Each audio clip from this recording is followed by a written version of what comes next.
Bom dia a todos! Graça e paz do Senhor Jesus seja com todos nós. Uma ótima quinta-feira para todos. Hoje é dia 23 de junho de 2022. Seja muito bem-vindo ao nosso devocional de hoje. E nessa quinta-feira nós vamos falar, dando sequência à nossa maratona de leitura bíblica.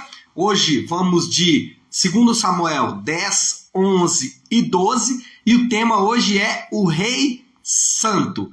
E nesse caso é o Rei Santo exatamente por causa do Senhor Jesus. Porque nós vamos falar aqui dos capítulos 10, 11 e 12.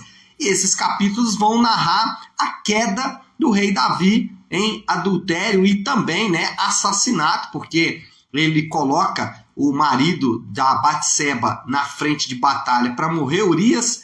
Então Davi é, de certa forma, também acusado de assassinato. Mas deixe-me ler aqui o texto que está no capítulo 12, versículo de 7 a 9, que diz assim, 2 Samuel 12, 7 a 9. Você é esse homem, disse Natã a Davi, e continuou, assim diz o Senhor, o Deus de Israel. Eu ungi rei de Israel e o livrei das mãos de Saul. Dei a você a casa e as mulheres do seu senhor. Dei a você a nação de Israel e Judá.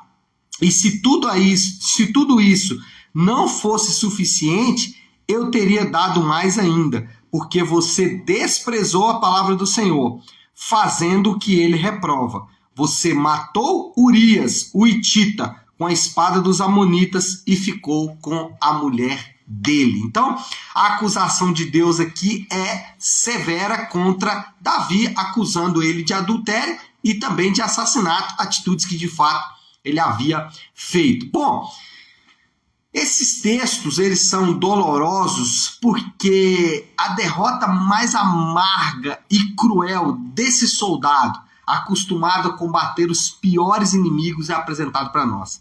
Esse que, durante toda a sua vida, combateu os homens mais cruéis de sua época, esse que conseguiu vencer o grande gigante Golias, esse que conseguiu vencer a perseguição de Saul, esse que conseguiu manter a sua integridade durante toda essa perseguição, esse que venceu inimigos, soldados, homens de guerra, Abner, que foi um grande general de Saul, enfim, Davi venceu grandes inimigos, mas ele perdeu para o pecado. E isso é, de fato, muito doloroso. E o que nós podemos ver com toda essa história de Davi é que o pecado, ele traz consequências gravíssimas. Davi, nessa própria história, e daqui a pouco nós vamos continuar falando sobre isso, Davi sofreu duríssimas consequências de um Deus que o amava. Deus, ele trouxe para Davi, como consequência do seu pecado,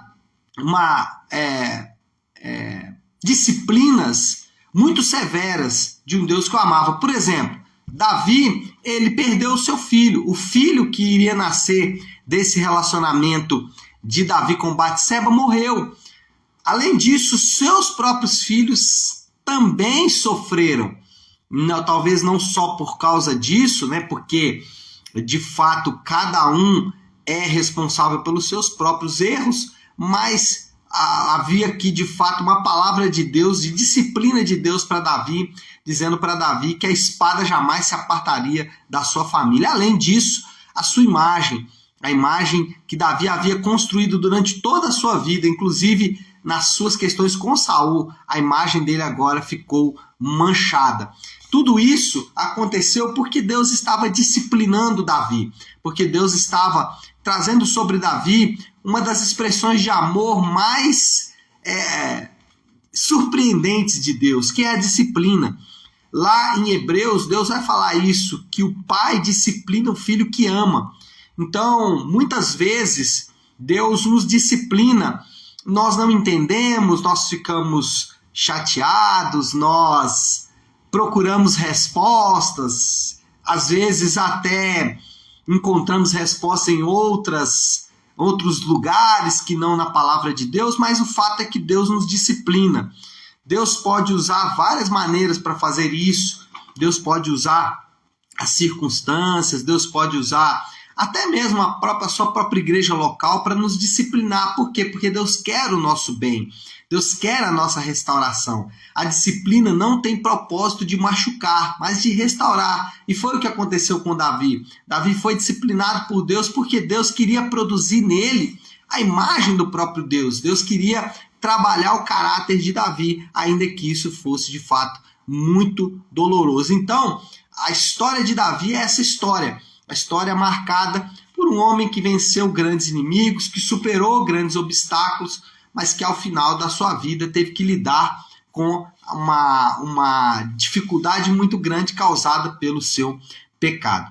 A segunda coisa que nós aprendemos aqui é que os que estão em Cristo e conhecem a palavra, eles não podem ser inconsequentes. Um grande erro que nós, como cristãos, às vezes cometemos é de separar salvação de vida cristã. Muitas vezes nós pensamos, ok, a salvação é pela graça, mas a vida é pelas obras. Mas não é isso que a Bíblia ensina. A Bíblia ensina que a salvação é pela graça e a vida cristã também é pela graça. E tudo que a Bíblia ensina como maneiras de lidar com o pecado, por exemplo, a Bíblia ensina que o crente deve vigiar em relação ao pecado. A Bíblia ensina que o crente deve ser vigilante em relação ao pecado. Agora, como nós poderemos enxergar as ações astutas do pecado? Pela graça. É só pela graça que nós vamos conseguir vigiar. Só pela graça que nós vamos conseguir não ser inconsequentes ou sermos prudentes, né? Para ser positivo em vez de negativo, nós precisamos ser prudentes. O crente precisa ser prudente. Como ele é prudente? Pela graça. A Bíblia ensina que o crente deve orar. Aliás, a oração do Pai Nosso é uma oração que Jesus mesmo nos ensina, e ela diz o seguinte: Senhor Deus, livra-nos das tentações, né? Livra-nos do mal, né? Livra-nos. Por quê? Porque orar em relação ao pecado é uma atitude que nós fazemos. Agora, nós fazemos isso pela graça. A graça nos dá esta oportunidade de primeiro perceber o pecado, mas também orar em relação a ele.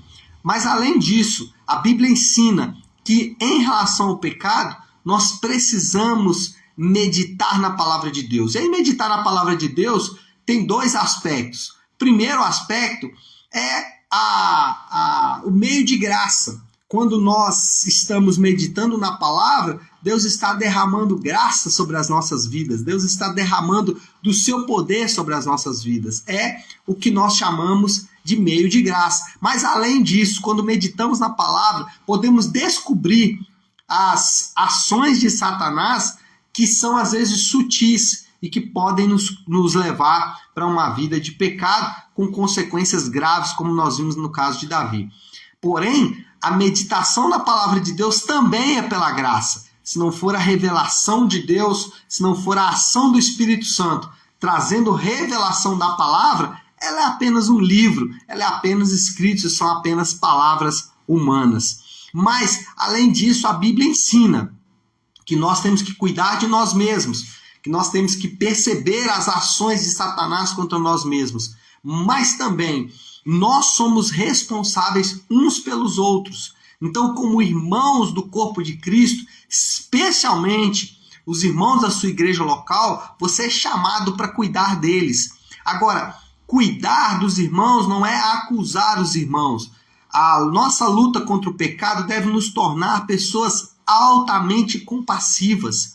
A nossa luta contra o pecado e as nossas próprias quedas, daí a importância de perceber as nossas quedas, daí a importância de perceber o quanto o pecado produz mal em nós mesmos, nos torna altamente compassivos, porque ao perceber que o nosso irmão está passando pela mesma luta que nós mesmos, nós temos responsabilidade de cuidar uns dos outros. Agora, fazemos isso pela graça de Deus. O ponto é dizer isso, que a salvação é pela graça, mas a vida cristã também é pela graça. Ainda que o Senhor nos ensine, a Bíblia, a palavra de Deus nos ensina a lidar com o pecado, vigiando, orando, meditando na palavra, cuidando uns dos outros, entre outras coisas, ainda que a Bíblia ensina a fazer isso, ela ensina que isso também só será possível pela graça. Então, nós podemos, devemos, e a única maneira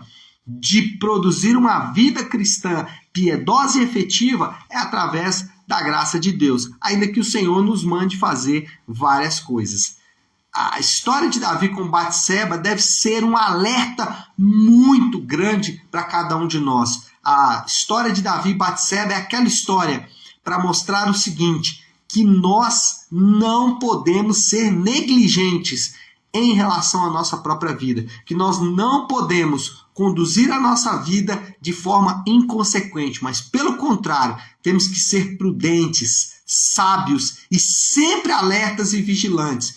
E o pecado na vida do nosso irmão não deve produzir em nós apenas escândalo. Claro, o escândalo às vezes vai acontecer, mas deve também produzir alerta. Nós devemos ficar alertas para que não aconteça o mesmo com nós mesmos. Mas a história de Davi também lembra que aquele que não pecou, ele fez pecado por nós mesmos. Essa história, ela mostra que aquele que nunca pecou, aquele que, ao contrário de Davi, ao contrário de outros homens na Bíblia, ao contrário de mim, ao contrário de você, ao contrário de todos os outros homens, aquele que nunca pecou, nem em palavras, nem em atos e muito menos em atitudes.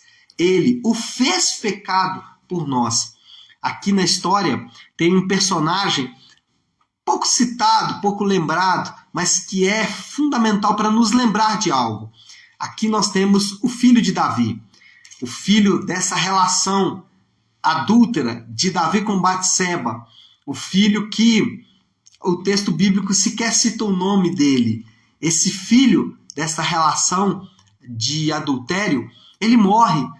E é interessante porque as leis da época, elas diziam que quem deveria morrer era Davi. As leis da época elas eram severas em relação à vida. Elas diziam o seguinte, aquele que tirou a vida, ele deve pagar com a sua própria vida. Além da lei de Moisés, as próprias leis ali das regiões preconizavam isso. Mas quem morreu? Quem morreu não foi Davi, foi o filho de Davi, inocente, uma criança. Ele morre, e ele morre em consequência desse pecado na vida de Davi. Para nos lembrar que também o Filho de Deus, aquele que não tem pecado, o inocente, morre pelos nossos próprios pecados. E ele morre para nos dar vitória contra o pecado. E isso é importante.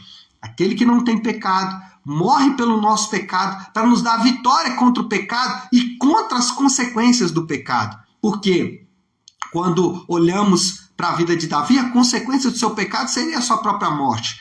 Mas o que Deus faz é amenizar as consequências do pecado.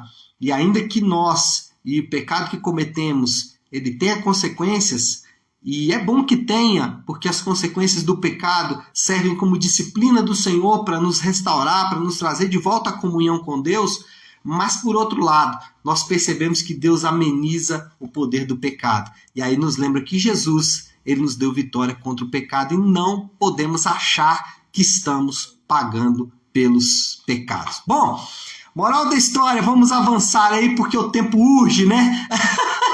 Moral da história, os crentes devem manter um cuidado vigilante permanente e não desprezar o seu pior inimigo. Essa é a moral da história.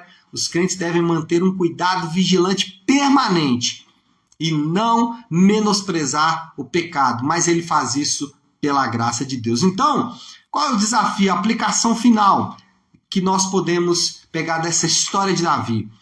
Vigie, vigie, vigie, ore, medite na palavra, cuide dos seus irmãos, cuide de pessoas que você conhece que estão enfrentando as consequências dolorosas do pecado. Faça tudo isso. Vigie, vigie, vigie, vigie. Mas se você cair, lembre-se, nós temos um advogado. É isso que a palavra de Deus nos ensina. Ela nos ensina a ficar sempre vigilantes, mas ela também ensina que nós temos um advogado. Tá certo? Vamos orar, meu povo? Se você puder, então, pare aí um instante o que você está fazendo e vamos juntos buscar a Deus em oração. Querido Deus, Pai de graça, Deus de amor e toda misericórdia, eu quero nesse momento, meu Deus, primeiro te agradecer pela tua palavra, que nos alerta, que nos deixa, Senhor Deus, cientes e conscientes da ação do pecado, mas também te agradecer por tua graça, que é só pela graça do Senhor que podemos vencer esse grande inimigo. E mais, só pela tua graça que podemos enxergar os danos tão dolorosos que o pecado causa em nós mesmos. Ao olhar para a história de Davi e perceber o quanto ele sofreu, sua família sofreu por causa do pecado, nós só podemos nos curvar diante do Senhor em adoração, pedindo que o Senhor nos livre também do mal, como o Senhor nos ensinou a orar. E essa é a nossa oração nessa manhã. Por outro lado, nos alegramos, regozijamos, nos enchemos, meu Pai, de gratidão, porque o Senhor se fez pecado por nós, porque o Senhor assume a penalidade do nosso pecado, porque o Senhor nos livra das consequências tão adversas do pecado. E por isso também oramos e te agradecemos. E fazemos isso em nome de Jesus. Amém, amém e amém. Amém, pessoal? Bom, então é isso. Nós vamos ficando por aqui. Só quero deixar um recado importante para vocês. No próximo sábado, nós vamos ter uma grande aula da Escola da Nave, do sábado de 9 da manhã até às 16 horas, já que estamos aqui falando sobre a questão do adultério de Davi e toda a consequência que trouxe para a família dele. No sábado nós vamos ter uma aula sobre família. Nós vamos falar sobre a construção da família, vamos falar de filhos. Vai ser uma aula muito especial e você é meu convidado sábado a partir das 9h30 da manhã. Ainda tem algumas vagas, se você quiser pode mandar aí no direct do Instagram para a gente fazer a sua inscrição ou pelo WhatsApp, tá bom? Pessoal, Deus abençoe, ótima quinta-feira para todos, fiquem com Deus.